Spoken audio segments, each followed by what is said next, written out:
It is difficult to have a story so cruel in motorsport.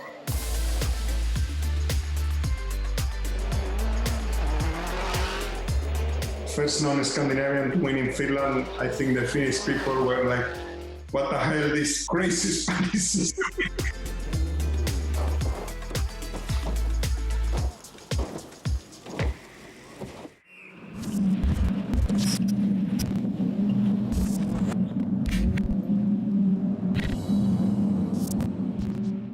Hello and welcome to WRC Unfiltered. Now, joining me, an absolute legend of the World Rally Championship. 196 WRC starts under his belt, 2 World Championships. It is, of course, Carlos Sainz. Carlos, it is brilliant to have you with us. Let's start with your career. Way back, it began in that Sierra in Portugal, and well, I can't think of anybody else who's turned up at their first World Championship event, jumped in the car and gone out and won the very first stage. I knew, I had the chance. Of course, it was my first race with the Sierra Cosworth, and the cars were very new, but the car was behaving reasonable on the tarmac, and we have a mixed stage gravel tarmac, and we managed to do the first time. Of course, it was like we knew it was not a proper stage, but it was to make your first WRC stage and make the best time. It was great. Let's kind of fast forward to Toyota, because that was when obviously the first championship came, and the Celica was a pretty special car for you. And talk us through that first championship year, because there were lots of ups and downs in that year. We arrived to Monte Carlo Rally, and we were fighting very hard against Oriol. And put it this way, we were a few seconds up and down, and the whole race, and we came second. Then after that, the season started to go a little bit more into my side, especially towards the end. We were able to win Acropolis, my first victory in 1990. Then I remember very well situation where we broke the power steering in one stage. Again, lucky at the end of the stage, and we arrived to the service, and then I very quickly speak with the mechanic. Yeah, the steering wheel is broken, the power steering is broken. We need to change the steering rack, and then suddenly they go into the track, come out, says, sorry, Carlos, we don't have a steering rack here. So then the helicopter, Pepper, I remember my engineer came there, and you can imagine, I was in the air. How is possible? We don't have a steering rack, blah, blah, blah, blah, blah, blah. Particularly on a rally like that. Yeah. And then Pepper reacted very quickly, and then he asked Luis, how much time we have? And then I think he said, we may have 25 minutes maximum. And then Pepper running into the helicopter, went with the helicopter to the following service. We saw the helicopter coming, and then I think they have 14 minutes to mount the new steering rack. And they did it, and we continue. We didn't have any penalty, and then towards the end, just to make the story short, we managed to win that Acropolis rally without the moose. And yeah, after that, it was a big relief. And I think we immediately felt like, we could win more rallies immediately. We went to Finland. We have really nice battle. First with Juha, and then Juha have a mechanical problem, and then I remember fighting with Ari Vatanen until the last stage of the race. We managed to win the race by just 20 seconds, something like that. Obviously, and again, big thing, first non-Scandinavian to win in Finland. I think the Finnish people were like, what the hell, this Spaniard, crazy Spanish coming from a country that they are not even competing on the gravel, and he came here, and I was crazy jumping from jump to jump and really taking a lot of risk, and we managed to win there. And then obviously championship started to be really in our hands.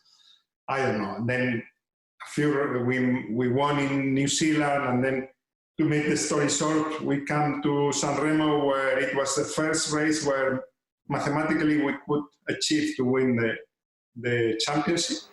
And we start, it was gravel and tarmac. I remember having an accident and rolling the car on the gravel. We managed to put the car on wheels and finish the stage. I think we lost 1.5 or 2 minutes, and they repaired the mechanics, and at the end we managed to finish, I think, third, which it was enough to win the championship. Let's talk about your second championship, because the first one is always very, very special. But to repeat it, and to repeat it so soon as well, I mean, at the time, it was certainly not an easy thing to do because the competition was so stiff back then. Yeah, actually, we should have won 91. 91. You should have won many of them. No, 91, we were dominating, I think, 4 rallies to go: Australia, San Remo, Catalonia, and RAC. We were the champion. Everybody was saying the Lancia. People would say, okay, championship is over, because we managed to win that year many, many races. And then we come to Australia, and I have a big accident. 3 accidents in the same rally, my big roll. That was massive roll in Australia. The third roll in that race. Okay, fair enough. Then we came to San Remo, and a bearing of 5 euros broke. So, and we just need to finish at that time. I think we finished top 3. We were champion. Okay, let's go to Catalonia. And then we arrived to Catalonia again. We need to finish. And then, the car did not stop in the second. Did not start in the second day due to a sensor from the park permit. So, Australia, my mistake. San Remo, mechanical failure. Catalonia, mechanical failure. So we arrived to RAC. Now it was more tight, but still we have a good chance. And then the head gasket. So 91, we should have won easily. We have the championship in our hands, and at the end, 1 mistake, 3 mechanical failures, finish. And then 92, it was the opposite. 92, I think the championship through the middle of the season, I thought was over, because we were not very competitive. We have the new Celica.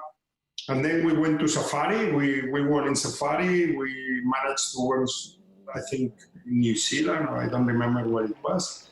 And then it was missing like Catalonia and RAC. And then I think we need to win both to win the championship. We came to Catalonia. We really dedicate a lot of time to one, because the car was not really working very well, that new Celica.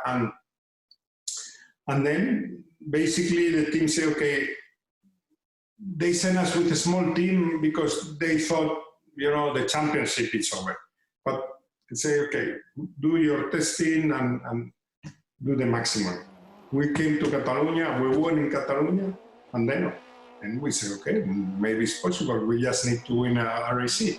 And then we went to RAC and we won RAC. But through the middle of the season, we have really no chances. Completely the opposite than 91, where we have the championship in our hands.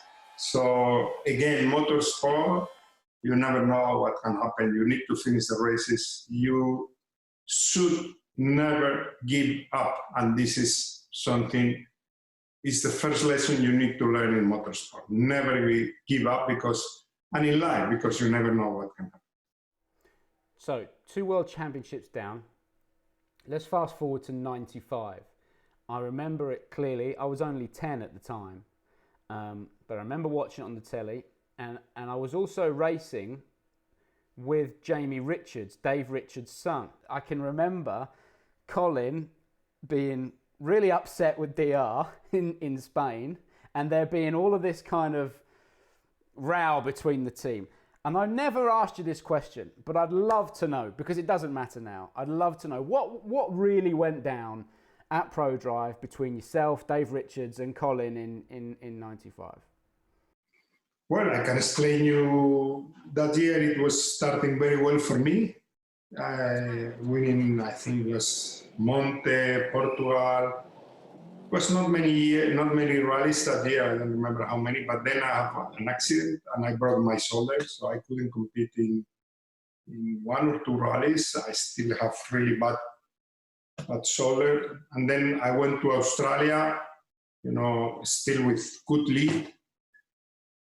After recovering, and then I have to retire because one branch punctured the one or something. I have a leak in the radiator and I have to retire. So, we came to Catalonia, and then by that time Colin was catching up in the championship. And then still it was a fight in the manufacturers and the drivers between Colin and myself. We came to Catalonia, day 1, day 2, then we came to the service, and then I think I was leading by 2-3 seconds, something like that, to Colin. And then David said, okay, listen guys, this has changed completely. We can win, for sure, one of you two will win the Drivers' Championship, but first we need to secure the Manufacturers' Championship. If we finish first and second in this race, we secure, I think we won the championship due to the Toyota story. So David said to us, listen, there is 2 stages to finish the day. Tomorrow is a short day, it's only 5 stages. So you are nearly equal, you are 2 seconds different. Whoever is leading the rally tonight, the rally is over. You have 2 stages in the night, do whatever you want, bring the cars to Lloret de Mar tonight, and then we will fix the position, we will announce to the press and all that if nothing happened, of course, we fix the position. So here we go, we went, we did the 2 stages. I beat Colin in the 2 stages. I took a lead of 16 seconds, something like that. And, it was very clear. We came to see David, and I never asked for that. It was David who advised. Then even the team issued a statement saying that if nothing happened, the team has decided to fix the positions. And I went to sleep. I wake up. I went to the first stage, and then, then suddenly Colin started to really push. I said, okay, I don't know. I continue, and then I think after 4 stages with 2 stages to go, I called David in the phone and said, look, now he's 1 second behind, but don't worry, Carlos, don't push. It was very clear. It was issue. It was publicly said. Colin will have to slow down, because I asked him, do you want me to fight again? This is not what we said. He said, no, this is fixed. Then 2 stages more, he passed me, and he went into the lead before the last stage. And then is the story when they were trying to stop him in the last stage There's the shot of the mechanic like this on the side of the road. Yeah. He didn't stop. Then we went to the end, and then David said to him, look, I don't know what you have been doing. This is not what we said yesterday. This is not what was published by the team yesterday. This is not, you will have to take a penalty. And then he took a penalty. But it was an unnecessary show. I think it was very unfair from Colin. I said to him immediately, this was trying to show that I don't know what. Of course, he wasn't happy. It was not my decision, but he should have accepted in orders, like we all agree 2 stages before the last, the previous day. And obviously, Luis and myself, we were very upset. We said to him, you have men don't behave like that. I said to him straight away, yeah, but it's not fair, and this and that. And he said, Colin, it's not my fault. It was team decision, and we knew each other before the last 2 stages, and we accepted. And yeah, but I never accepted. And then I said to him, you should have said at that time, not today. Anyhow, Colin, after that, he won the championship in racing. I was not able to win even one stage, I think, in the whole race. And I think after that, I decided to leave ProDrive. After that, the relationship with David was not easy, or I was not feeling comfortable, and then I decided to leave. And then after I was with Colin, it has been the teammate I have been more years. It has been my best friend in rallying. After that, we became really, really close friends. We spent even the summer together. And we spoke a few times about that, and he knew what I think about it. And we were laughing afterwards.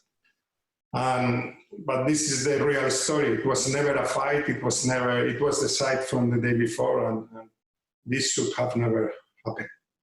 It is thanks to Colin in one summer, why I decided to do the Dakar, because when Citroën decided to keep Sebastian and myself, Colin was suddenly without a drive, and he was not competing in the championship. And then he decided to do the Dakar. And that summer, or the following summer after the Dakar, he said to me, Carlos, you have to do the Dakar. You will love the Dakar. I said, come on, Colin. Now it's because you are not doing the World Championship. No, believe me, you have to do the Dakar. You will enjoy it. It is a race made for you. You will enjoy. I know yourself. You will like the Dakar. Please, one day you have to do it. And I'm actually, if I decide to do the Dakar, it's thanks to Colin. Let's fast forward again to the end of 1998. There's been so many times that you've turned up at the RAC rally with the potential to win a championship. I'm amazed you even come to England anymore. I would you should just fly over it and go, I'm never going there ever again, because that was a championship that was done and dusted until the engine went bang and you literally got out of the car and walked across the finish line and lost the championship. I mean, in motorsport, just heartbreaking stuff. And it's amazing that you can sit and smile about it now. And I know you sit and smile and you've accepted it and you forget about it, but unbelievable story.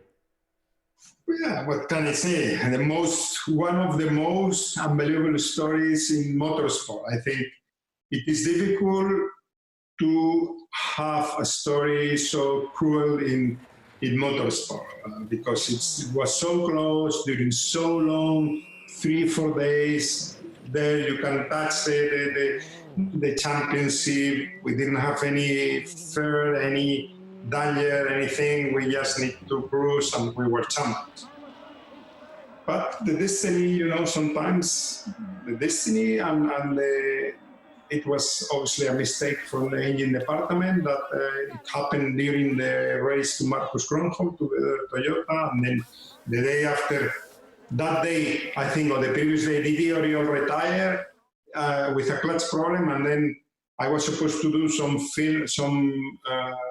taxi drive with journalists the following day, but after what's happened, I say no. So Didier went to do that taxi drive with his car, which they changed the clutch, and then during the taxi drive, again, the con rod from his car broke, the same than the con rod from my car broke, the same than the con rod from Marcus Gronholm broke. So it was obviously a mechanical problem from the con rod reliability, miscalculation or a batch problem. I never found out. And that is why the engine broke. So the destiny, the only thing is, after 300 meters more, you turn down the boost because you go into a straight mode, road mode, and I'm sure I would have been able to finish the race and the rally, and I'm winning the championship. The destiny want to be so cruel, but I always say, I'm a lucky man. I have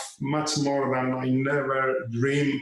Life has really been so nice to me in every single way, and the only thing at that time I have to accept it. I try to turn the page and move forward and try to just keep going. But it was a hard moment for sure.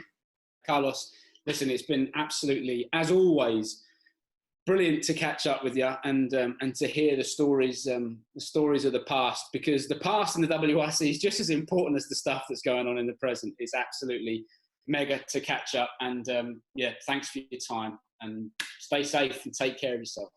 Thank you very much.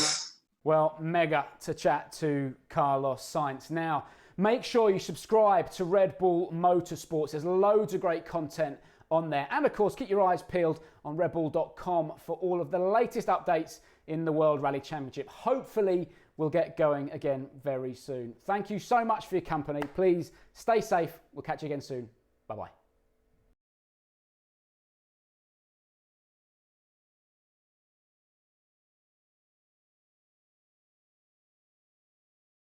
Watch WRC Plus on all devices. WRC Plus, all live.